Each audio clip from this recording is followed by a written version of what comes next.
Hello friends, welcome back Sudharvak channel நண்பர்களே. இன்றைக்கி இந்த வீடியோவில் மிக மிக முக்கியமான எச்சரிக்கையான ஒரு ஜோதிட தாள்களை தான் இப்போ இந்த வீடியோவில் அதிரடியாக பார்க்க போகிறோம். அதிரடியாக பார்க்குறதுக்கு முன்னாடி எதை பற்றிய ஜோதிட தாள்களை பார்க்க போகிறோம் அப்படிங்கிறத இன்ட்ரோ மூலிமா ஷேர் பண்ணுறேன். எதை பற்றிய ஜோதிட தாள்களை பார்க்க போகிறோம் அப்படிங்கிறத இன்ட்ரோ மூலிமா தெரிஞ்சுக்குங்க. தற்போது 2025 ஆண்டில் 6வது மாதமான ஜூன் மாதமானது பிறந்து நடந்துட்டுருக்கு. ஆக்சுவலி இந்த ஜூன் மாதம் பார்த்தீங்கன்னு வச்சுக்கோங்களேன், ரொம்பவே முக்கியமான மாதம் என்று சொல்லலாம். கிரகங்களிடையே ஏற்படக்கூடிய மாற்றங்கள், கிரகங்களுடைய சேர்க்கை, அது மட்டும் இல்லாமல் மிக முக்கியமான ஆன்மீக ரீதியான நாட்கள், இதெல்லாம் காரணமாக இந்த ஜூன் மாதம் பார்த்தீங்கன்னு வச்சுக்கோங்களேன் மிக முக்கியமான மாதமாக கருதப்படுது.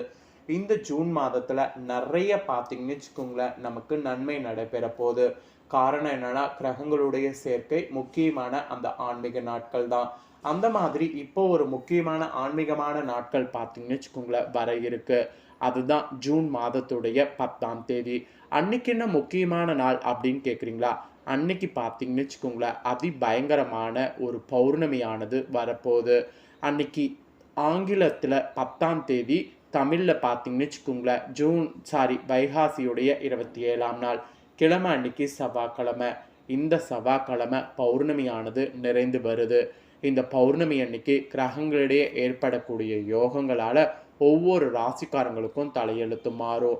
அதில் தலையெழுத்து மாறுவதை அந்தந்த ராசிக்காரங்க தெரிஞ்சு பலனடையணுங்கிறதுனால ஒவ்வொரு ராசிக்காரங்களுக்கும் என்ன தலையெழுத்து மாறும் அப்படிங்கிறத ஷேர் பண்ணிட்டு வரேன். அதில் இன்றைக்கி இந்த வீடியோவில் பார்த்தீங்கன்னு வச்சுக்கோங்களேன், சிம்ம ராசிக்காரங்களுக்கு ஷேர் பண்ண போகிறேன். சிம்ம ராசிக்காரங்க, உங்களோட ராசிக்காரங்களுக்கு என்ன மாதிரியான பலன் கிடைக்கும் அப்படிங்கிறத சொல்ல போகிறேன். சிம்ம ராசிக்காரங்க உங்களோட நட்சத்திரத்துக்கு ஏற்ப என்ன பலன் கிடைக்கும் அப்படிங்கிறத தெரிஞ்சு அதற்கேற்ப நடந்து பலன் பெறுங்க. சிம்ம ராசிக்காரங்க, நீங்கள் இந்த வீடியோவை பார்த்தீங்கன்னா இந்த பௌர்ணமி உங்களுக்கு சாதகமாக இருக்குமா பாதகமாக இருக்குமாங்கிறத சொல்ல போகிறேன். ஆக்சுவலி நம்ம லைஃப்பில் நடக்கக்கூடிய எல்லா நல்லது கெட்டதுகளுக்கு காரணமே நவக்கிரகங்கள் தான். நாம் நம்பினாலும் நம்பாட்டியும் அதுதான் உண்மை. நவக்கிரகங்கள் நமக்கு சாதகமாக இருந்தால் சாதகமான பலன் கிடைக்கும், நவக்கிரகங்கள் நமக்கு பாதகமாக இருந்தால் பாதகமான பலன் கிடைக்கும். அதனால் கிரகங்கள் எப்படி இருக்கோ அதை பொறுத்து தான் நமக்கு பலன் கிடைக்கும் அப்படிங்கிறத ஃபஸ்ட்டு நாம் தெரிஞ்சு புரிஞ்சுக்கணும். அதற்கேற்ப இந்த பௌர்ணமியில் கிரகநிலைகள் அமையிறதை தொட்டு உங்களோட நட்சத்திரத்துக்கு என்ன நடக்குங்கிறத சொல்ல போகிறேன். உங்களோட நட்சத்திரத்துக்கு என்ன நடக்கும், ஏது நடக்கும் அப்படிங்கிறத தெளிவாக இந்த வீடியோவில் தெரிஞ்சுக்குங்க. அதுக்கெல்லாம் முன்னாடி உங்களோட ராசிக்கு இந்த பௌர்ணமி அன்னைக்கு பரிகாரம் ஒன்று பண்ணணும். அது என்ன பரிகாரம்னா, கடன் தீருவதற்கான பரிகாரம். இந்த பரிகாரம் இந்த நாளில் எப்படி பண்ணுங்கிறத ஃபஸ்ட்டு உங்களுக்கு சொல்கிறேன். அதுக்கப்புறம் உங்களோட நட்சத்திரத்துக்கு ஏற்ப என்ன நடக்குங்கிறத சொல்கிறேன். ஃபஸ்ட்டு கடன் தீர இந்த பௌர்ணமியில் உங்களுக்கான பரிகாரத்தை வாங்க பார்க்கலாம். ஆக்சுவலி சில நேரத்தில் நம் கை நீட்டி வாங்கக்கூடிய கடன் நமக்கு எந்த கஷ்டத்தையும் கொடுக்காது. கடன் வாங்கியதும் தெரியாது, திருப்பி அடைவது கண்டிப்பாக பார்த்தீங்கன்னு தெரியாமல் இருக்கும். ஆனால் சில நேரங்களில் நாம் வாங்கக்கூடிய கடனானது நமக்கு பெரிய பிரச்சனை கொடுத்து விடும். வாங்கி கடனை திருப்பி கொடுக்கவும் முடியாமல், கடன் வாங்கியவரோட பதில் சொல்லவும் முடியாமல் சில பேரெல்லாம் ஊரை விட்டு ஓடக்கூடிய நிலைமையில் கூட இருப்போம். கௌரவமாக வாழ்ந்த நமக்கு தலைமறைவாகக்கூடிய காலமெல்லாம் கூட வரும். இப்படிப்பட்ட சூழ்நிலையெல்லாம் ஒரு மனிதனுக்கு இருந்தால் அவனுடைய வாழ்க்கையில் நிச்சயம் நிம்மதி சந்தோஷம் இருக்காது. தீரா கஷ்டத்தை கொடுக்கக்கூடிய கடன் சுமையிலிருந்து வெளிவருவதற்கு எளிமையான ஆன்மீக சொல்லக்கூடிய ஒரு பரிகாரத்தை இந்த வீடியோவில் சொல்ல போகிறேன். சிம்ம ராசிக்காரங்க, உங்களுக்கு கடன் தீரணும்னு நினச்சிங்கன்னா இதை யூஸ் பண்ணிக்கோங்க. வைகாசி பௌர்ணமி வழிபாடு இது. இந்த டைம் 10/6/2025 வைகாசி கரெக்டாக பௌர்ணமி வருது. சொல்லப்போனால் இந்த வைகாசி பௌர்ணமி செவ்வாய்க்கிழமை நாளில் வருது. இந்த வருடம் இந்த மாதிரி வருவது ரொம்ப விசேஷம். இருப்பினும் இந்த பௌர்ணமிக்கு அதிக சக்தி இருக்குது. இந்த நாளில் நம்ம இறைவனோட வைக்கக்கூடிய வேண்டுதல் விரைவாக பழிக்கும் என்ற நம்பிக்கையும் இருக்குது. பௌர்ணமி என்று நம்ம என்ன பண்ணணும்னா, காலையில் நீங்கள் குளிக்கக்கூடிய தண்ணீரில் இந்த 2 பொருட்களை சேர்க்க வேண்டும். இதே போல் பௌர்ணமிக்கு அடுத்தடுத்து வரக்கூடிய 15 நாட்களும் இதே போல் தண்ணீரில் சேர்த்து குளிக்க வேண்டும். அதாவது பௌர்ணமிக்கு பிறகு தேய்பிறை தொடங்கிவிடும் அல்லவா, அப்போ தேய்பிறை நாள் முழுவதும் இந்த குளியில் மேற்கொள்ள வேண்டும். இந்த தண்ணீரில் குளிக்கும்போது தேய்பிறை நிலவு போல நம்மளுடைய கடன் தேய்ந்து காணாமல் போய்விட வேண்டும் என்று இறைவனிடம் நம்பிக்கையாக வேண்டுதல் வைக்க வேண்டும். சரி, நாம் இப்போ குளிக்கக்கூடிய தண்ணீரில் போட வேண்டிய அந்த 2 பொருட்கள் என்னங்கிறத சொல்கிறேன், தெரிஞ்சுக்குங்க. ஒன்று சிவப்பு சந்தனம், இன்னொன்று குங்குமப்பூ. இந்த 2 பொருட்கள் தான் குளிக்கக்கூடிய தண்ணீரில் சேர்க்க வேண்டும். எப்படி தெரியுமா? இரவு தூங்கும்போது ஒரு சின்ன கிண்ணத்தில் கொஞ்சம் சிவப்பு சந்தனப்பொடி, 2 குங்குமப்பூவை போட்டு கொஞ்சம் தண்ணீர் ஊற்றி கலந்து ஊற வைத்திடணும். அப்புறம் மறுநாள் காலையில் அந்த பௌர்ணமி அன்னைக்கு எந்திரிச்சு இந்த 2 பொருளையும் அப்படியே குடிக்கக்கூடிய தண்ணீரில் கலந்துடணும். பௌர்ணமியில் முதல் நாள் மட்டும் நாம் இந்த பரிகாரம் ஸ்டார்ட் பண்ணும்போது தலைக்கு குளித்துடணும். அடுத்தடுத்த நாள் உடம்புக்கு மட்டும் குளித்தாலும் தவறு கிடையாது. கட்டாயம் இது நாட்டு மருந்து கடைகளில் இந்த 2 பொருட்களை வாங்கி தான் பரிகாரத்தை செய்ய வேண்டும், வேறு வழி கிடையாது. ஆனால் தொடங்கின 15 நாட்களில் இந்த தண்ணீரில் குடிக்கக்கூடிய உங்களுக்கு நிச்சயம் கடன் சுமை குறைவதற்கு நிறைய வாய்ப்பு இருக்குது. இந்த டைம் பௌர்ணமி அன்னைக்கு மாலையில் உதயமாகக்கூடிய நிலவை பார்த்து வெட்ட வெளியில் அந்த அம்பாளையும் சந்திர பகவானையும் மனமுருக நினைத்து இந்த மந்திரத்தை படிக்க வேண்டும். அது என்ன மந்திரம்னா லலிதாம்பிகை மந்திரம். அதை நோட் பண்ணிக்கோங்க. ஓம் சர்வம் ஸ்ரீ லலிதாம்பிகையே அர்ப்பணம் அஸ்து, ஓம் சாந்தி சாந்தி சாந்தி.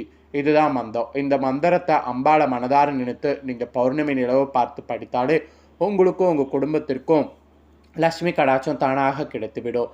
கடன் சுமை குறைவதற்கு வருமானம் பெருகும். நம்பிக்கை இருக்கிறவங்க மேல் சொன்ன இந்த எளிமையான பரிகாரத்தை பின்பற்றி பாருங்கள், நிச்சயம் நல்லது நடக்கும். இவ்வளோ நேரம் பரிகாரம் செய்கிறது சொன்னேன். இப்போ பரிகாரத்துக்கு அப்புறமா உங்களோட ராசி நட்சத்திரத்துக்கு என்ன பலன் கிடைக்குங்கிறத சொல்ல போகிறேன். உங்களோட ராசி நட்சத்திரத்துக்கு என்ன பலன் கிடைக்குங்கிறத தெரிஞ்சு பலன் பெறுங்க. சிம்ம ராசிக்காரங்க மகம் பூரம் உத்திரம் 1ஆம் பாதத்தில் பிறந்தவங்களுக்கு நான் சொல்லக்கூடிய கணிப்பு கரெக்டாக இருக்கும். ஃபஸ்ட்டு சிம்ம ராசி பார்த்தீங்கன்னு வச்சுக்கோங்களேன், மகமில் பிறந்தவங்களுக்கு சொல்கிறேன். இதில் பிறந்தவங்களுக்கு இந்த மாத பௌர்ணமியிலிருந்து உத்தியோகத்தில் இருப்பவர்களுக்கு வீண் அலைச்சல் ஏற்படும். ஆனால் எடுத்த வேலையை எப்பேற்பட்டாவது செய்து விடுவீங்க. புதிய வேலைக்கு முயற்சி செய்யக்கூடியவங்களுக்கு சாதகமான பலன் கிடைக்கும். குடும்பத்தில் கணவன் மனைவிக்கிடையே இருந்த மனஸ்தாபங்கள் நீங்கி ஒற்றுமையானது உண்டாகும். அப்புறம் கலைத்துறையில் இருக்கிறவங்களுக்கு வாய்ப்புகள் தேடி நீங்கள் பலரை சந்திக்கக்கூடிய சென்ற நிலை மாறி வாய்ப்பு தானாகவே உங்களுக்கு தேடி வரும். உங்கள் பெருமையும் புகழும் நாடெங்கு நன்கு பரவும். உங்கள் அந்தஸ்தையும் உயர்த்தி கொள்ள நிலை உண்டு. அரசியல் துறையில் இருக்கிறவங்களுக்கும் உங்கள் தன்னலமற்ற தொண்டுக்கு பாராட்டுக்கள் குவியும். தலைமையின் மண்மதிப்பை அதாவது நன்மதிப்பையும் தொண்டர்களுடைய பெரும் ஆதரவையும் பெறுவீங்க. உங்கள் செல்வாக்கும் நல்லா அதிகரிக்கும். மாணவர்களுக்கு கூடுதலாக நேரம் ஒதுக்கி பாடங்கள் படிப்பது வெற்றிக்கு உதவும். தேவையான உதவிகளும் கிடைக்கும். ஆக மொத்தம் மகமில் பிறந்தவங்களுக்கு இந்த பௌர்ணமியில் இந்த மாதிரியான பலன் கிடைக்க போகுது என்பது குறிப்பிடப்பட்டிருக்கு. இதற்கேற்ப நடந்து பலன் பெறுங்க. அப்புறம் பூரமில் பிறந்தவங்களுக்கு சொல்லப்பட்டிருக்கு. பூரமில் பிறந்தவங்களுக்கு இந்த மாத பௌர்ணமியிலுக்கு பிறகு பிள்ளைகள் நீங்கள் சொல்வதை கேட்டு நடப்பது மன திருப்தியை தரும். உங்களுடைய ஆலோசனை கேட்டு குடும்பத்தில் இருப்பவர்கள் செயல்படுவாங்க. ஆன்மீக நாட்டம் உங்களுக்கு உண்டாகும். வீண் அலைச்சலும் உங்களுக்கு ஏற்படும். மாணவர்களுக்கு தொழில்நுட்ப கல்வியில் இன்ட்ரெஸ்ட்டும் உண்டாகும். புதிய வகுப்புகளில் சேர முயற்சி மேற்கொண்டிங்கன்னா அது உங்களுக்கு சக்ஸஸ் ஆகும். குடும்பத்தில் இருந்த பிரச்சனைகள்லாம் உங்களுக்கு நீங்க ஆரம்பிக்கும். எதிர்பார்த்த தாள்கள் எல்லாமே நல்ல தாள்களாக இருக்கும்.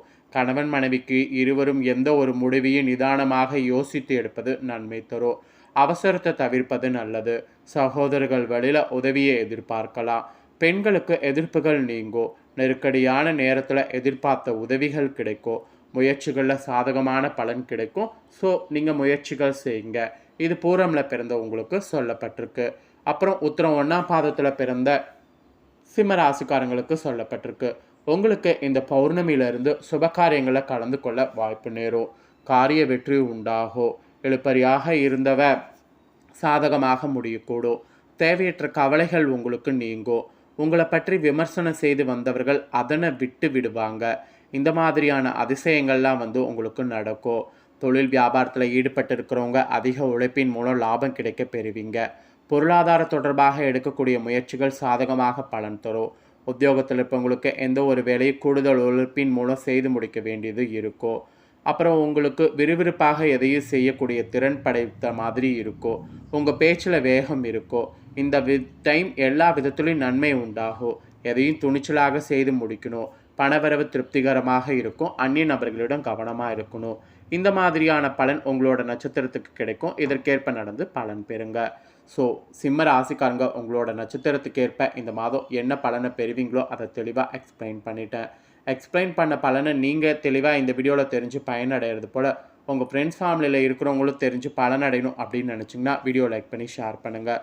உங்கள் ஃப்ரெண்ட்ஸ் ஃபேமிலியில் இருக்கிறவங்களும் வீடியோ பார்க்கட்டும். அவங்களும் அவங்களோட ராசி சிம்ம ராசியாக இருந்ததுன்னா இந்த தாள்களை தெரிஞ்சு இதற்கேற்ப நடந்து பலனடையட்டும். ஸோ கண்டிப்பாக வீடியோ லைக் பண்ணி ஷேர் பண்ணுங்கள். உங்கள் ஃப்ரெண்ட்ஸ் ஃபேமிலி இருக்கவங்களும் பார்த்து பலனடையட்டும்.